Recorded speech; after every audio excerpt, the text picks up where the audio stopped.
The flexibility that many women chose, often because it allowed them to manage caregiving, commuting, and well being more sustainably, is in some organizations quietly becoming a career penalty. Today, we talk about how to make sure it doesn't become yours. Visibility has always mattered to career advancement.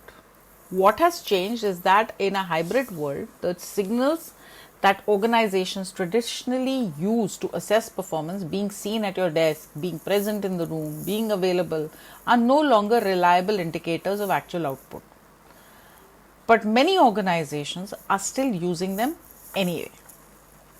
Stanford research found fully remote workers were promoted at roughly half the rate of office workers, even when performance was equivalent or higher. Here's something to note. Hybrid workers, just 2 days remote, did not face the same penalty, but visibility still requires active management. This creates a particular challenge for women who disproportionately choose remote and hybrid arrangements for entirely legitimate reasons, who may not realize that their visibility strategy needs to actively compensate for their physical absence in certain contexts. This is not fair. I want to name that clearly. The solution should be organizations building fair and objective performance systems that don't penalize people for where they work. In the meantime, while we advocate for that, here is how to protect yourself. But before we get to visibility strategy, I want to name something that hybrid and remote work has dramatically made worse for many women: invisible labor. Invisible labor is the work that keeps everything functioning but does not appear in any job description. The mental load of managing household logistics, the emotional labor of anticipating everyone else's needs, the administrative tasks that get quietly assigned to women in professional setting, note taking, event planning, team pastoral care, because the expectation is there even when the title is not. Surveys consistently show women spend 15 to 20 more hours per week on unpaid domestic and care work than men, even in dual income households where both partners work full time. Working from home has not reduced this load. For many women, proximity to domestic tasks during the workday has increased the pull towards them.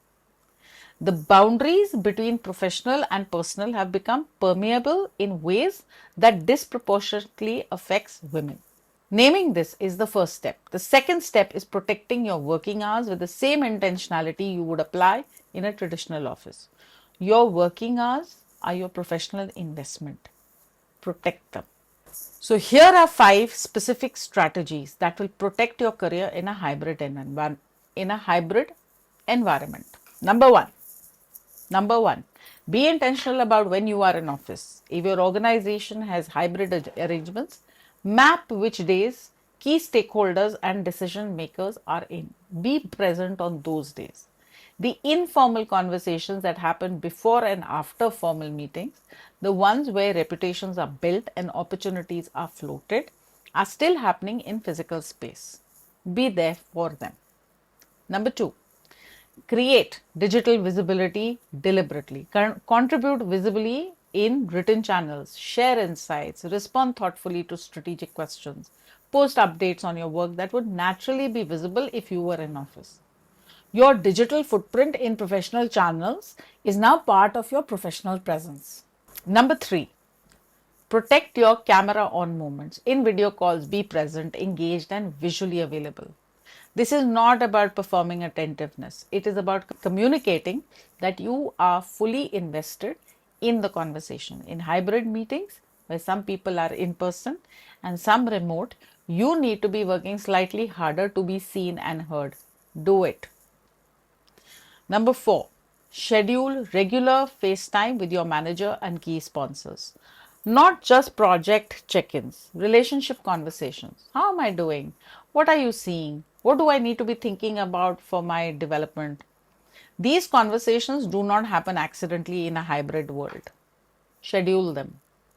Number 5, document and communicate your output proactively. Keep a running record of what you deliver, when you deliver it, and the impact it produces.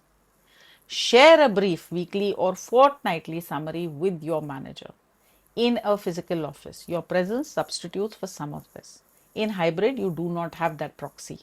Replace it with evidence. So, the other side of hybrid work is the one nobody talks about enough. The way it erodes the boundary between working hours and all other hours, and how that erosion, if left unmanaged, destroys both performance and health. Start and end time. Define your working hours and communicate them, not aggressively, clearly.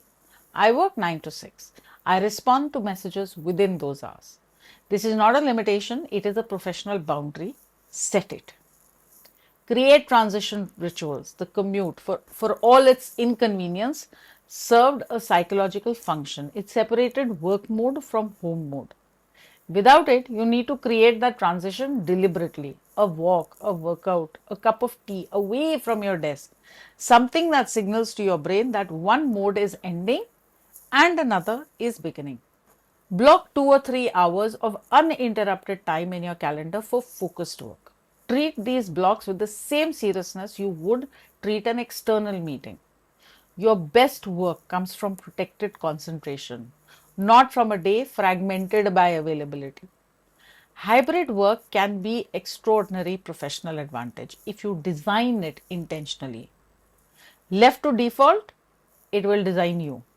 I want to spend a few moments on the organizational side because individual strategies are important, but they are not sufficient on their own. If you are in a position to influence how your organization designs its hybrid policies, whether as a manager, a team lead, or a voice in any planning conversation, here is what equitable hybrid policies look like. Organizations that evaluate performance based on what is delivered, not when or where, are the ones that will retain the best people. Advocate for outcome based performance frameworks wherever you have a voice. If informal networking, mentoring, and sponsorship conversations are happening in physical space, organizations have a responsibility to ensure remote and hybrid employees have equitable access to those conversations, either by creating structured alternatives or by making in person time accessible. Some organizations are beginning to name proximity bias explicitly in their equity frameworks. The documented tendency to favor those who are physically present. Naming it is the first step to measuring and addressing it. This week's action is about visibility.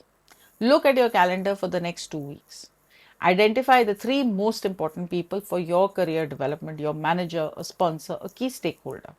Map when they are in office or most available. Make sure you have a scheduled touch point with each one in the next fortnight. Not a formal meeting, a conversation, a cup of coffee. And start your output document. A simple running list of what you have delivered, what the impact was, and what is coming next. You will use this in performance conversations, in salary negotiations, and in promotion discussions. Start it today. Hybrid work is not inherently good or bad for women's careers. It is a tool, and like any tool, what matters is how deliberately you use it. We have one more episode left in this series, and I've saved what I believed is the most important conversation for last. Episode 6 is about mental health and burnout because everything we have covered in this series, the negotiation, the navigation, the visibility strategy, requires you to be well. And a lot of us are not. We're going to talk about that honestly. Subscribe, share, and comment. What is the biggest hybrid work challenge you are navigating right now? Tell me below.